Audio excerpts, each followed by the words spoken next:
Sveiki mūsų grupės sekėjai, YouTube kanalo prenumeratoriai. Štai vėl mes susitinkam, kadangi labai suintrigavo pirma tema apie pigių kolonėlių darimą, pasigaminimą pats savo. Ir šį kartą tęsiu šitą temą, tobulinu šitas kolonėlės.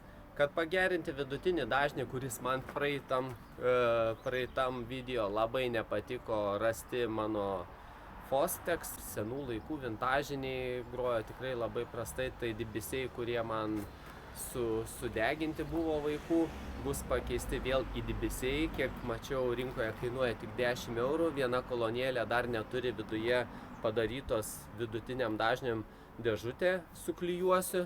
Grotelės medinės tokias apsaugotų nuo vaikų, nes tankiai jie mėgsta prilysti ir žemą dažnių kupoliukų sulankstyti. Taip, garsui tai gal ir nekenkia, bet grožio tai tikrai nepriduoda.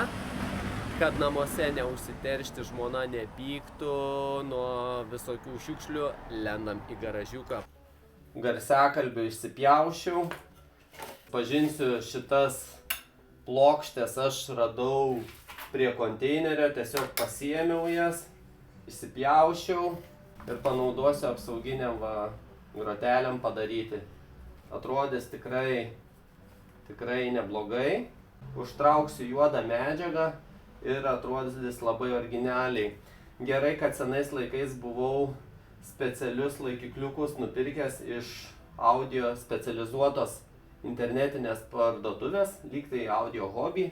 Vieniems iškiltų klausimas, kam aš dažau šitas būsimas juodas groteles, vis tiek nesimatys už juodos medžiagos, bet pasakysiu taip, kad ant saulės šviesos, jeigu jos būtų baltos ir per juodą medžiagą gali prasišviesti ir nelabai simpatiškai atrodytų, o jeigu jos dabar bus juodai nudažytos, užtraukta juoda medžiaga, tai tikrai neprasišvies.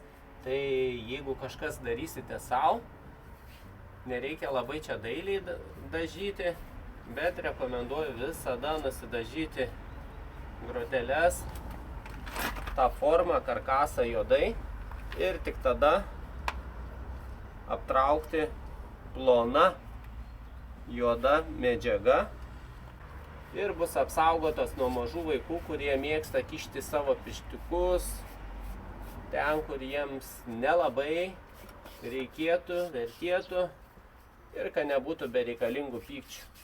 Visi rimčiausi kolonėlių modifikuotojai ir visuose rimtuose kolonėlėse aukštos klasės yra tokias dėžutės prie vidutinio dažnio, nes vidutinis dažnis geriausiai skamba, kai yra iki 2 litrų talpos tūrio dėžutė. Viduj, aišku, bus išklijuota bitumu ir sintipono įdėta ir priklijuota prie vidinės pusės.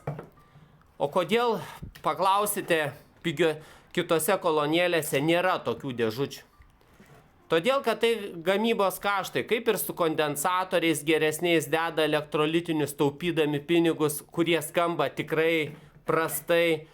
Taip pat kaip ir su ritėmis, kur nededa gerų ričių, o deda pačias pigiausias, pačias ploniausias, su ploniausiu siūlu.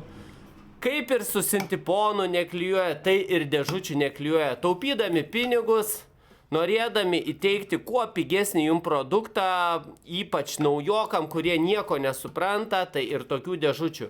Tai kurie nenorite išlaidauti pinigėlių, verta tokias nesąmonės susiklijuoti. Dabar atrodo baisiai, bet tai pasislėps viduje, kai sudžius išsuksiu medvaršius, priklijuosiu.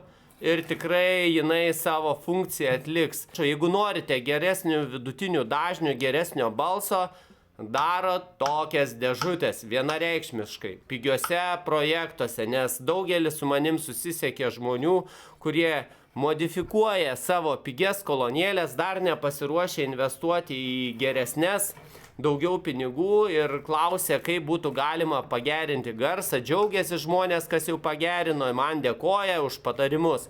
Tai kai kuriuose brangesnėse variantuose tokias dėžutės, mačiau, daro iš popieriaus, tai popierius nieko blogo, jeigu storas susuktas.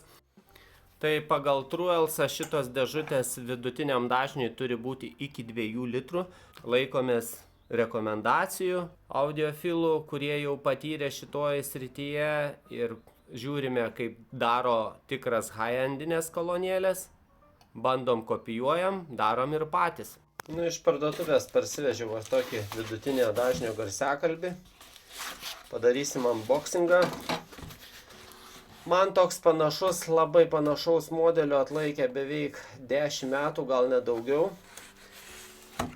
Audiofilinių tikrai nepavadinčiau, bet pradiniam lygiui pilnai užtenka, kaina 10 eurų, pradarom, žiūrim kaip. Nes vintažinis, kurį buvau išbandęs anksčiau vietoj tokio didesėjai kinietiško, man labai netiko, nesusigrojo niekur. Pakuota neblogai, kažkokios instrukcijos, kurios mane nelabai domina. Pasėmiau šį kartą varžos 4 ohmų, nes ir praeitas garsiakalbis 4 ohmų, kad būtų viskas daugmaž vienodai. Pažiūrėsim, kiek šitas laikys. Fainiai, kad gamintojas nepamiršo įdėti tarpinės. Tai tikrai uždedu pliusą už šitą reikalą. Egidijaus pagalba padarysim dažnuminės matavimus garso kolonėlės, pažiūrėsim, kaip jisai skamba. Kaip skamba 10 eurų. Neaišku, ar vertėjo, ne tokio lygio projektas, nepretenduoja į kažkokį aukštą hi-fi lygį, bet su specialia bituminė danga išklijavau vidų, kad būtų mažiau piktybinių rezonansų. Čia tiesiog pasižaidimui feng shui. Bet šiaip tai būtų užtekę ir vatos. Atrodo daug žadančiai. Fosteksas lyg tai vintažinis, bet skamba tikrai neypatingai. Magnetas didžiulis, atrodyto turėtų daug galios, 3 ohmų, bet iš jo tikrai nieko gero. Darbų eiga, jeigu kažkam neaišku būtų, kaip yra vidutiniam dažniam garsiakalbio dėžutė tvirtinama, tai pagrindė su laikikliais, prispaudžiam iš apačios, laikosi. Aš čia įsukau, kad papildomai visur pritrauktų gerai, paskui šitie medvarčiai bus išsukti lauk, kadangi veltinis nesimatys. Filtras yra schema ir detalės paimtos iš Arkus TM88 kolonėlių. Kitas reikalas, dabar niekas nesiremė. Guli kaip priklauso. Liko įdėti tik laikiklius ir užtraukti medžiagą. Aišku, dar prieš tai padažysim baltas vietas. Čiut ne paskutinis etapas jau. Skapleris įsipjovė, apsidažė, jau pasidarė skylutės, kuriuose vietose bus kabinama plona juoda medžiaga. Pavyzdį, kad parodyti jum, kaip turėtų būti kalama medžiaga. Kažkada darė Audio Solutions kompanija, tai centimetras neplačiau, kampukai irgi taip siaurai ir einam.